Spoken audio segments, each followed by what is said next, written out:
Petit retour sur l'installation récupération de pluie que j'avais fait au mois d'octobre. Et donc maintenant, je vais vous montrer exactement l'installation que j'ai pu mettre en œuvre. Donc l'eau descend du toit par ce chéneau et arrive dans ce petit regard. Petit regard en ciment. Là où j'ai mis déjà un pré-filtre. Au-dessus du chéneau, tout là-haut, il y a déjà encore un petit filtre araignée qui retient les grosses particules telle feuille.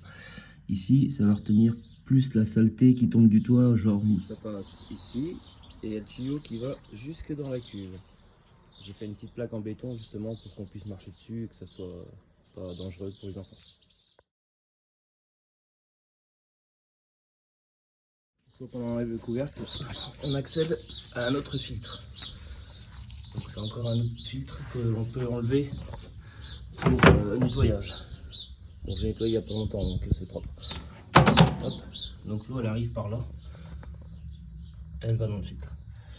J'ai mis le tuyau de, je crois que c'est du vin qui récupère justement dans la crépine. Et j'ai installé une petite boîte avec un fil électrique pour la simple et bonne raison, c'est que si un jour je veux mettre comment on appelle ça, un bulleur pour oxygéner l'eau, je peux le faire. Alors ensuite l'eau et le surplus de la cuve apparaît ici et va directement en fait dans le pluvial qui se trouve à la borne. Voilà, va directement dedans.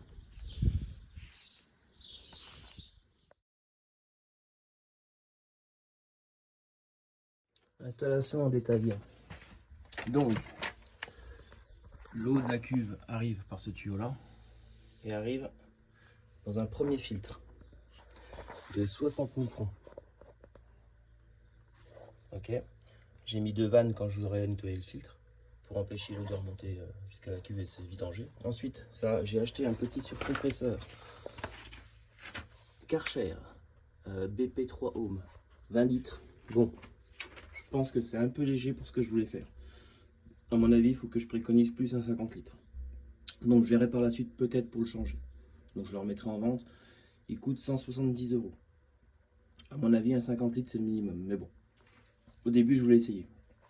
Ensuite ça sort du Karcher et ça va directement dans un premier filtre de 20 microns avec un système bypass.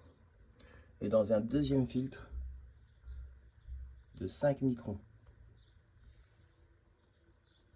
On voit bien que les filtres ont bien gonflé et font bien leur boulot. Et ensuite, ça va sur ma nourrice. Donc, celle-là, elle sert à alimenter en fait tout ce qui est WC et machine à laver. Celle-là, elle sert à alimenter jardin. Et celle-là, pour l'instant, je l'ai mise au cas où. Elle ne me sert à rien. Mais on verra par la suite si j'en ai d'utilité. Voilà. Donc ensuite, mon système se compose comme ça. Comme je vous ai dit, là, ici, ça va au jardin. Donc pour le jardin, il faut bien sûr penser à mettre un système de hors-gel. Donc j'ai mis une vanne avec mon système de hors-gel ici. J'aurais plus qu'à purger. Et ensuite, ça part au jardin. Mais au cas où que je n'ai plus assez d'eau pour le jardin, je me suis rebranché sur l'eau de la ville. Donc ça partira aussi. J'aurai juste à fermer ici. Tac. Et à ouvrir là-bas. Et comme ça, j'injecte l'eau de la ville sur le robinet du jardin. Par contre, j'ai bien mis un clapet anti-retour pour ne surtout pas mélanger en fait l'eau de la ville avec l'eau de pluie. Surtout pas. Clapet obligatoire. Donc installation très épurée, qui est, me semble-t-il, pas trop mal installée.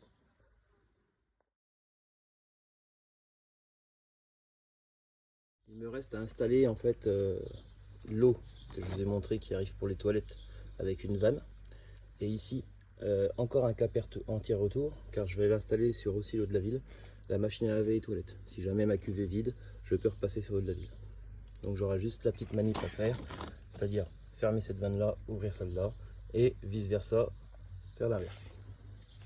Et donc là on a l'ancien tuyau que j'avais laissé en attente le temps de faire les travaux justement, je sais pas si vous vous souvenez, sur une vidéo d'avant, les escaliers qui sont toujours pas finis. Et donc j'ai installé le nouveau, donc nouveau tuyau, c'est l'eau de pluie qui arrive ici. Ça va virer, tout ça je vais couper, ça jarte. Et ça je vais le laisser. Donc j'aurais plus qu'à reboucher le trou dans le mur à chaud. Et voilà. Et donc je me suis permis d'acheter un deuxième robinet. Ici en fait c'est pour alimenter le jardin. Sauf que vous allez voir comment j'y ai procédé. Mon jardin se trouve tout là-bas. Le tuyau qui est enterré sous les graviers, pour pas que ça se voit, arrive ici. Et ici j'ai branché un Y. Donc, le premier qui alimente en fait mes fraisiers automatiquement dans mon chenot. Donc, comme on peut voir, ça commence à bien donner. Bon, c'est vrai que là on s'écarte un peu du sujet. Et le deuxième, en fait, si je l'ouvre, qui alimente mon robinet. Voilà.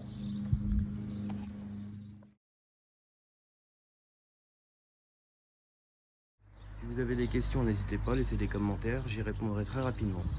Et je vous dis bon, à la prochaine. Ciao!